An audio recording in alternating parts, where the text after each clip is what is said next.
आप मेरी खैर ख्वाह नहीं है, आप मुझे गलत रास्ता बता रही हैं। वीज़ा ही लेना है तो आप छोटे कंट्रीज़ को सिलेक्ट करें। कौन सा रियल एजेंट है और कौन सा फेक? असेसमेंट करके आपको सजेस्ट करें कि मेरे लिए कौन सा कंट्री बेहतर है। ये वो कंट्रीज़ हैं कि जहाँ पे अगर आप विजिट पे जाते हैं तो वहाँ पे आप वर्क परमिट के लिए एप्लीकेशन दे सकते हैं। अगर हम यहीं से अगर वर्क परमिट के लिए अप्लाई करें तो उसका क्या प्रोसीजर है? ट्रैवल हिस्ट्री नहीं है, मैं किसी कंट्री में अप्लाई नहीं कर सकता हूँ। ट्रैवल हिस्ट्री है तो मैं अप्लाई करूँगा। यूएसए का वीज़ा अप्लाई करना बड़ा मुश्किल होता है। बैंक स्टेटमेंट भी बहुत ही कम चाहिए होती है, मिनिमम 1 मिलियन के राउंड अबाउट। अस्सलाम वालेकुम नाजरीन, मैं हूं इफ्तिखार खान और आप देख रहे हैं शेयरिंग ऑफ प्रोफेशनल विजडम। नाजरीन, लोगों को जो मसला आ रहा है आजकल, ज़्यादातर लोग स्टडी करने इसलिए जाते हैं ताकि वो बाहर जाके पढ़ भी सकें और साथ ही साथ कोई ना कोई काम कर सकें ताकि वो उधर सेटल हो सकें। तो इसी के साथ साथ आज मैं जिनके साथ आपको मिलवाने जा रहा हूँ फ़ायज़ा कंवल साहिबा के साथ, जो कि FK वीज़ा कंसल्टेंट कंपनी एक रन कर रही हैं। उनसे हम जानने की कोशिश करेंगे कि बाहर किस तरह जो है वर्क वीज़ा हासिल किया जाता है, क्या बुनियाद होती है उसकी, क्या रिक्वायरमेंट होती है, फैमिली किस तरह जा सकती है और क्या मिस्टेक हैं कि स्पेशली हमारे यहाँ पे जो USA के हवाले से कहा जाता है कि यहाँ पे बहुत मुश्किल से एक इंटरव्यू पास किया जाता है, एंट्री बहुत मुश्किल होती है स्पेशली पाकिस्तान के पासपोर्ट पे। तो हम इनसे जानने की कोशिश करेंगे कि क्या क्या जो है हम मिस्टेक कर रहे हैं आजकल और क्या हम इम्प्रूवमेंट कर सकते हैं। तो बगैर किसी टाइम को वेस्ट किए आइए मिलते हैं फ़ायज़ा कंवल साहिबा से। अस्सलाम वालेकुम फ़ायज़ा कंवल साहिबा, कैसी हैं आप? वालेकुम अस्सलाम, मैं ठीक हूँ। सबसे पहले तो मैं इस बात पे बात करना चाहूँगा, जो आपकी एक कंपनी है FK वीज़ा कंसल्टेंट के नाम से, इसमें आप कहाँ से क्या सोच आई कि आपने सोचा कि मैं एक वीज़ा कंपनी स्टार्ट कर सकती हूँ? बेसिकली मेरे कंपनी स्टार्ट करने का मकसद ये था कि मैंने किसी कंपनी के साथ काम किया था, तो वहाँ पे अगर हम क्लाइंट से जो कमिट कर रहे होते थे वो वैसे हम सर्विसेज उनको प्रोवाइड नहीं कर रहे होते थे। तो मेरे पीछे इसकी वजह यही थी कि क्लाइंट के साथ यहाँ पे कोई भी मिसकम्युनिकेट हम ना करें। जो उससे कमिट कर रहे हैं वो सारी चीज़ें उसको हम प्रोवाइड करें, उसकी प्रोफाइल, उसके कैरियर, इन सब चीज़ों के साथ हम खेल ना सकें। क्या आपको पता है कि अगर कोई पर्सन अपना वीज़ा अप्लाई करता है, अगर इन केस रिफ्यूज़ल आ जाता है या उसकी प्रोफाइल ऑथेंटिक नहीं है, उसमें हम फेक डॉक्यूमेंटेशन कर रहे हैं, तो उस पर उनको बैन लगने का ख़तरा भी होता है। सही। अगर एक कंट्री में बैन लगने का ख़तरा है तो मतलब ये है कि आप 5 साल 10 साल तक उस कंट्री क्या उसके साथ जो लिंक्ड कंट्रीज़ हैं उनमें अप्लाई नहीं कर सकते। अच्छा, क्या प्रॉब्लम्स आ रही होती थी कि जब आपने सोचा कि ये प्रॉब्लम्स की बिना पर मुझे ऐसी कोई स्टार्टअप लेना चाहिए कि मैं लोगों का ये मसला हल कर सकूं? कोई फ्रॉड, किसी तरह के काम जो हो रहे होते थे?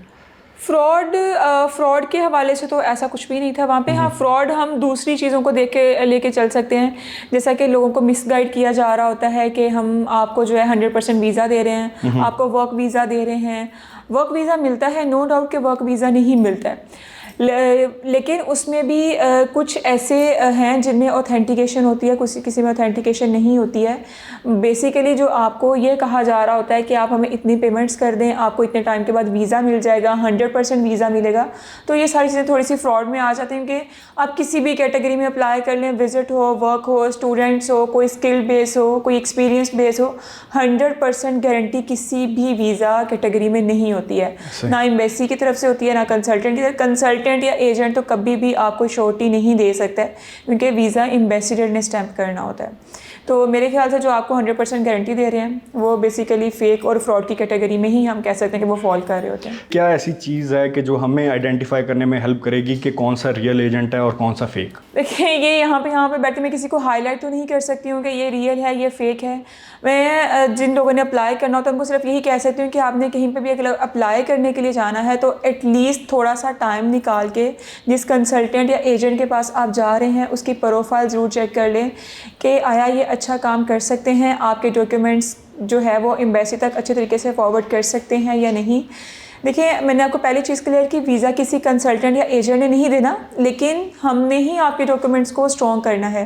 आपकी प्रेजेंटेशन है, जितने स्ट्रॉन्ग, जितने अच्छे से आपके डॉक्यूमेंट्स एम्बेसी के सामने प्रेजेंट होंगे, आपकी प्रेजेंटेशन जितनी ज़्यादा अच्छी होगी, वीज़ा अप्रूवल के चांसेस उतने ही ज़्यादा होते हैं। तो अगर कोई किसी भी आप कंसल्टेंट के पास जाते हैं अपना किसी भी कंट्री का वीज़ा अप्लाई करवाने से पहले, आप एक दफ़ा अपने डॉक्यूमेंट सारे कंप्लीट करके उसके पास लेके जाएँ, उसको बोलें कि मेरी प्रोफाइल प्रोफाइल चेक करे, मेरी प्रोफाइल चेक करे, उसके बाद असेसमेंट करके आपको सजेस्ट करे कि मेरे लिए कौन सा कंट्री बेहतर है, जहाँ पे मेरे वीज़ा अप्रूवल के चांसेस ज़्यादा हो सकते हैं, रिफ्यूज़ल चांसेस बहुत माइनर से हो सकते हैं, वीज़ा रेशो कहाँ पे अच्छी हो सकती है।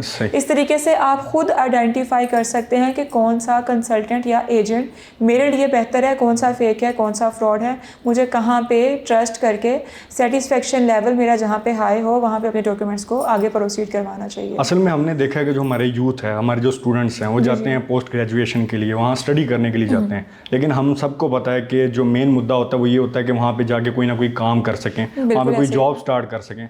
तो अगर हम यहीं से अगर वर्क परमिट के लिए अप्लाई करें तो उसका क्या प्रोसीजर है? देखिए, पाकिस्तान से डायरेक्ट वर्क परमिट बहुत मुश्किल है। मुश्किल ऐसा है कि अगर 8 से 10 वर्क परमिट आपके पास ऑथेंटिक आए हैं तो मार्केट में उसकी 50 से 100 आगे कॉपीज़ चल रही होंगी, फेक चल रहे होंगे।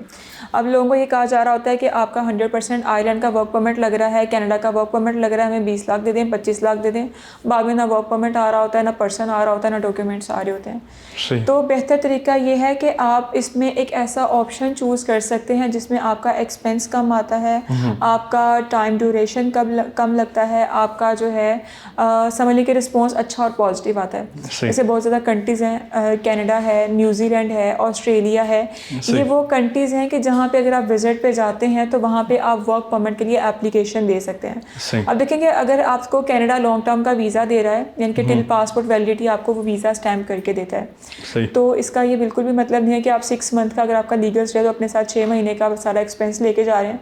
डेफिनेटली 6 मंथ सर्वाइव करने के लिए आपको वहाँ पे काम तो स्टार्ट करना पड़ेगा ना। बिल्कुल। तो आपको ही पता है कि आपको जाते ही कोई बहुत बड़ी वाइट कॉलर जॉब नहीं मिलती है, आपको स्टार्ट में और जॉब से ही स्टार्ट करना पड़ता है जो लेबर कैटेगरी में आती हैं। तो वहाँ पे जाके आप वर्क परमिट के लिए एप्लीकेशन दे सकते हैं। ऑस्ट्रेलिया में लेबर्स की, वर्कर्स की, उनको वैसे ही बहुत ज़्यादा ज़रूरत होती है, हमेशा ही आप ऑस्ट्रेलिया में जा सकते हैं। अभी न्यूजीलैंड बहुत अच्छा ऑप्शन चल रहा है सेटल्ड होने के हवाले से, वर्क होने के हवाले से। तो जिस टाइम पे जिस कंट्री की वीज़ा रेशो अच्छी होती है हमें उसको अवेल करना चाहिए होता है। आज के दौर में ऑस्ट्रेलिया, न्यूजीलैंड आपने बताया, इसके अलावा भी कोई ममालिक हैं जो ऐसे ऑफ़र कर रहे हैं? बिल्कुल, मैंने अभी जैसे कनाडा का आपके सामने जिक्र किया है कि कनाडा का वीज़ा ही लॉन्ग टर्म का स्टैंप होता है और उसका जो वीज़ा लगता है वो विजिट होता है। वहाँ पे जाके आप इसको वर्क परमिट पे कन्वर्ट करवा सकते हैं, इसको आप PR में कन्वर्ट करवा सकते हैं। ये आपके पास बहुत अच्छा ऑप्शन है और ओवरऑल द वर्ल्ड सिर्फ कनाडा ही है जो आपको फैसिलिटी देता है कि विजिट को वर्क में कन्वर्ट करवा लें। इनफैक्ट के लोग US से भी जो है वो कनाडा में शिफ्ट होते हैं, जाते हैं वहाँ पे सिर्फ पेपर्स देने के लिए, क्योंकि वो आपको PR बहुत जल्दी देता है। 2-2.5 साल के बाद कनाडा आपको PR दे देता है। ये आपने USA की बात की, USA का वीज़ा अप्लाई करना बड़ा मुश्किल होता है, लोग यहाँ पे बड़ा रिस्क पे बैठते हैं, कुछ तो अप्लाई करने से ही डरते हैं कि हमारे पैसे शायद ज़ाया हो जाएं।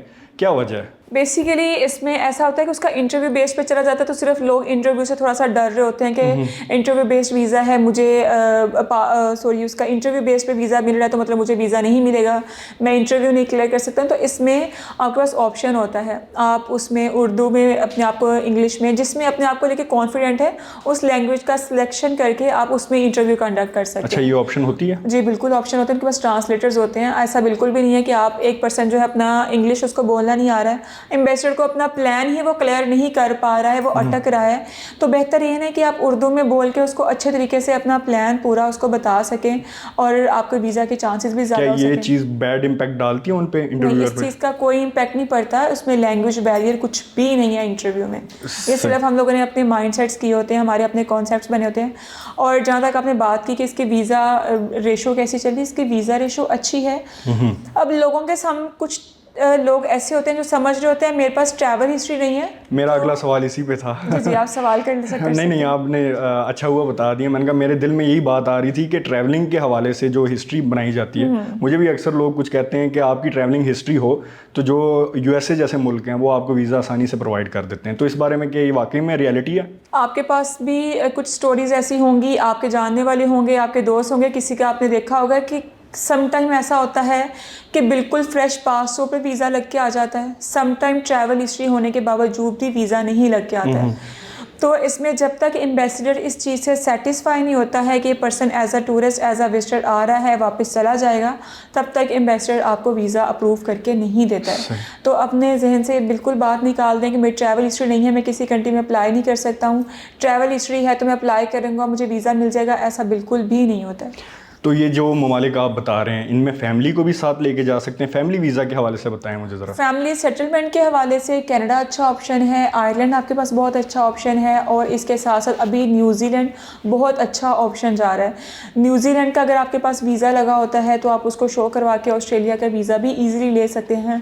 न्यूजीलैंड की इससे पहले वीज़ा रेशो इतनी अच्छी नहीं थी, अभी उसकी वीज़ा रेशो बहुत अच्छी जा रही है न्यूजीलैंड की, कि आपको बिल्कुल फ्रेश पासपोर्ट पर वीज़ा दे रहा है। बहुत मिनिमम से डॉक्यूमेंट्स इसके लिए रिक्वायर्ड होते हैं, और इसके लिए बैंक स्टेटमेंट भी बहुत ही कम चाहिए होती है, मिनिमम 1 मिलियन के राउंड अबाउट आपकी बैंक स्टेटमेंट चाहिए। 10 लाख? हाँ जी बिल्कुल, for single person. For single person. इसमें एज मैटर करती है? 18 ईयर से आगे ऑनवर्ड किसी भी एज में आप विज़िट करने के लिए जा सकते हैं। विज़िट के लिए आपकी कोई एज लिमिट नहीं होती, लेकिन जो 40-50 ये इस एज से अबव एज के लोग होते हैं उनके वीज़ा अप्रूवल के चांसेस बहुत अच्छे होते हैं। सही। इटली के बारे में बड़े लोग कहते हैं इश्यूज आते हैं, उधर बहुत ही कम लोग भी जाते हैं, तो आप इस बारे में क्या कहेंगे? कोई नई पॉलिसी उनकी आ रही है इस बारे में? नहीं, ऐसा बिल्कुल नहीं है कि इटली वीज़ा नहीं दे रहा, जबकि अगर हम 3-4 साल पहले देखें तो लोग अप्लाई ही सिर्फ स्पेन और इटली का करते थे कि उनकी वीज़ा रेशो बहुत अच्छी थी। बस बीच में सिर्फ इनकी अपॉइंटमेंट्स का इशू आ गया था कि इटली की अपॉइंटमेंट्स इजीली नहीं मिलती थी। अभी इसकी अपॉइंटमेंट्स दोबारा से मिलना शुरू हो गई हैं, और इसकी वीज़ा रेशो भी अभी बहुत अच्छी चल रही है, और इसका रिस्पॉन्स भी बहुत अच्छा और पॉजिटिव आ रहा है। बस इसकी अपॉइंटमेंट्स थोड़ी सी ज़्यादा एक्सपेंसिव होती है, इसकी वजह से लोग इसमें अप्लाई नहीं कर सकते। अगर आप एक्सपेंस बैरियर को सामने रखते हुए अप्लाई नहीं कर सकते हैं तो इसमें वीज़ा आपके पास पूरे शेंजन का है, 27 यूरोपियन कंट्रीज़ का ही है। तो बेहतर ये है कि अगर आप इटली ही जाना है आपने, तो आप इसके लैंडिंग के लिए सिर्फ आपने वहाँ पे लैंड करना है, उसके लिए आप अदर कंट्रीज़ को चूज़ कर लें, स्पेन कर लें, आपके पास नीदरलैंड अच्छा ऑप्शन है। मुझे लगता है यूरोप को शायद इस वजह से भी लोग ज़्यादा चूज़ नहीं करते, वहाँ पे लैंग्वेज बैरियर बहुत ज़्यादा है, तो क्या ये मैटर करती है वीज़ा में? देखिए, लैंग्वेज बैरियर कुछ कंट्रीज़ के लिए आता है, जैसे कि फ़्रांस के लिए हो गया और जर्मनी के लिए हो गया, लेकिन चलती यहाँ पे भी इंग्लिश ही है, तो आप इंग्लिश बोल सकते हैं। और लेबर कैटेगरी में जॉब करने के लिए तो आपका इंग्लिश लैंग्वेज बैरियर कोई मसला नहीं करता है। अगर मैं बिज़नेस करना चाहूँ वहाँ पे, जैसे कंट्रीज़ में जाके, वर्क परमिट पे जाके, विजिट पे जाके, अगर मैं बिजनेसेस मेरे पास कोई अपॉर्चुनिटीज़ हैं वहाँ पे जाके? हाँ बिल्कुल, आप देखें हर कंट्री बिजनेसमैन को तो सपोर्ट ज़रूर करता है। उसको पता है कि अगर बिजनेसमैन उसके मुल्क में आ रहा है तो अभी ना सही इन फ्यूचर इन्वेस्टमेंट ज़रूर करेगा। तो ये है कि आपकी फिर बिज़नेस प्रोफाइल अच्छी होनी चाहिए, यानी कि आप प्रॉपर यहाँ पे टैक्स फाइल कर रहे हो, आपकी रिटर्न्स लगेंगी साथ लास्ट 2 ईयर्स की, आपकी कंपनी का लेटर होगा, विजिटिंग कार्ड होगा, आपके बिज़नेस के डॉक्यूमेंट साथ अटैच होंगे। तो फिर हम जो वहाँ से आपका इन्विटेशन वगैरह बुक करवाते हैं सिर्फ आपका एक पर्पस क्लियर करने के लिए, वो फिर आपके बिजनेस के हवाले से चला जाता है। सही। AK5 आईज में कौन कौन सी कंट्रीज़ आती हैं? 5 आईज जो है, जितने भी बड़े कंट्रीज़ हैं, कनाडा है, US है, न्यूजीलैंड है, ऑस्ट्रेलिया है, UK है, ये सारे 5 आईज में ही आते हैं, क्योंकि इन सब कंट्रीज़ को बड़े कंट्रीज़ कहलाते हैं। ये यहाँ पे आपको वर्क के ऑप्शंस बहुत इजीली मिल जाते हैं, आपको सेटल्ड होने के ऑप्शंस बहुत इजीली मिल जाते हैं। अर्निंग पर्सपेक्टिव में ये पाँचों ही कंट्रीज़ जो हैं वो बहुत अच्छे हैं। इसके अलावा मैं आपसे पूछना चाहूँगा, कोई हमारी ऑडियंस के लिए आप मैसेज देना चाहें, कोई एहतियात बताना चाहें, कोई ऐसी चीज़ जो आप कहती हो कि हमारी ऑडियंस को इस बात का ख्याल रखे या वो पता नहीं है उनको? बिल्कुल, मैं ऑडियंस से यही कहना चाहती हूँ कि जब भी आप एम्बेसी के सामने अपने डॉक्यूमेंट्स को प्रेजेंट करें, कभी भी फेक गलत इंफॉर्मेशन पास ना करें, फेक डॉक्यूमेंट्स अटैच ना करें। उस पर रिफ्यूज़ल तो बहुत छोटी बात है, उसमें बैन लगने का ख़तरा भी होता है। उसके साथ साथ जब आपने अप्लाई करना है तो एटलीस्ट जिसके पास आप जा रहे हैं एक दफ़ा उसकी प्रोफाइल को वेरीफाई कर लें कि मुझे इस पर्सन को डॉक्यूमेंट्स देने चाहिए हैं या नहीं देने चाहिए। और कभी भी ऐसे पर्सनस के हाथों में तो बिल्कुल भी ना चढ़ें जो आपको कह रहे हैं कि 20 लाख 25 लाख, उसके साथ साथ 100% वीज़ा की गारंटी आपको दें, क्योंकि वीज़ा इन लोगों के हाथ में नहीं है, वीज़ा इन्वेस्टर के पास है। सिर्फ इन चीज़ों को आप अगर फॉलो करते हैं तो आप बहुत ज़्यादा जो मसले हैं उनसे बच सकते हैं, और आप कोई अच्छा मिनिमम से मिनिमम लोएस्ट प्राइस में और अच्छा रिस्पॉन्स हासिल करने के साथ अपना वीज़ा भी लगवा सकते हैं। थैंक यू सो मच फ़ायदा कवल साहिबा। और इसके साथ मैं ये भी ऐड करना चाहूँगा कि मैम ने बड़ी ज़बरदस्त बात की है, वो ये है कि आप एजेंट पे छोड़ें कि आप अपने डॉक्यूमेंट्स दिखाएं और उनको बताएं कि आपके लिए कौन सा जो है ना, जो कौन सी कंट्री, कौन सा मुल्क आपके लिए बेस्ट रहेगा। ये ना हो कि आप अपने ख्वाहिशात का इजहार करें और फिर उस पर रिसर्च भी ना करें, लोगों की कहीं भी बातों पर चले जाएँ। थोड़ा रिसर्च करें। हमारे वैसे पाकिस्तान में रिसर्च की जो एक आदत है वो बहुत ही कम है। बिल्कुल ठीक कह रही हूँ। और मैं ये भी नहीं कह रही हूँ कि सिर्फ हमारे पास आए, किसी भी आप कंसल्टेंट के पास जाएं, किसी भी कंसल्टेंट के पास, मुझे छोड़ के आप लाहौर में हैं, कराची, इस्लामाबाद, कहीं पे भी हैं, तो आप एक दफ़ा उसकी प्रोफाइल को देख लें, उससे अपने डॉक्यूमेंट्स को चेक करवा के सिर्फ कंसल्ट करवा लें कि मेरे लिए कौन सा कंट्री बेहतर है, मुझे इसमें डॉक्यूमेंट्स क्या क्या मज़ीद अटैच करने हैं, मेरे डॉक्यूमेंट्स में क्या कमी है मुझे बताएं, ताकि मैं अपनी पूरी प्रोफाइल ही इन्वेस्टर के सामने उसको अपलोड कर सकूं, ताकि मेरे अप्रूवल्स के रेशो ज़्यादा बढ़ सके। मेरे ख्याल से लोग शॉर्ट टर्म बहुत सोचते हैं कि बस एक दफ़ा निकल जाऊं मैं, हाँ, बिल्कुल बाकी मैं देख लूंगा, बस निकालने वाली बनूँ। वो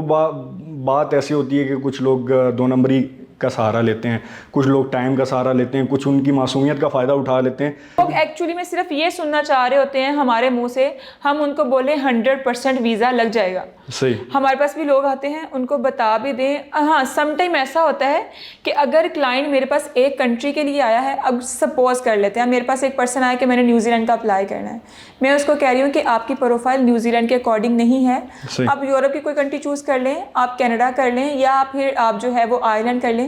मैं उस पर्सन पे अगर आधा घंटा भी उसको सजेस्ट करूँगी ना, वो कभी भी मेरी बात नहीं सुनेगा, वो आ जाके फिर उसी कंट्री पे आ जाएगा जिसके लिए वो बैठा हुआ है। वो बस एक हमारी मेंटेलिटी है कि जिस पे एक दफ़ा जो है ना दिमाग में बिठा दी गई, माइंड वॉश कर दिया गया उसका, तो बस वो फिर उसी पे रहेगा। वो शायद वो कहे कि आप मेरी खैर ख्वाह नहीं है, आप मुझे गलत रास्ता बता रही हैं, क्योंकि शायद आपको उस कंट्री के बारे में पता नहीं होगा, अप्लाई नहीं कर रहे हैं, हमारी रेशो नहीं अच्छी है, हमें पता ही नहीं है अप्लाई कैसे करना है, ये तो पैसे कमाना चाह रहे हैं। हाँ, बिल्कुल ऐसा ही होता है। लोग वो चीज़ देख के आते हैं जो सोशल मीडिया पे चल रही है। अब सोशल मीडिया पे हर चीज़ ऑथेंटिक भी नहीं है, इसलिए मैं कह रही हूँ हर चीज़ को वेरीफाई करें। अब लोगों का आजकल ये बहुत चला हुआ है कि जी लग्जमबर्ग चल जाएं, पुर्तगाल चले जाएं, पुर्तगाल ने TRC बंद कर दिया हुआ है, लग्जमबर्ग की पाकिस्तान से अपॉइंटमेंट्स नहीं मिल रही हैं।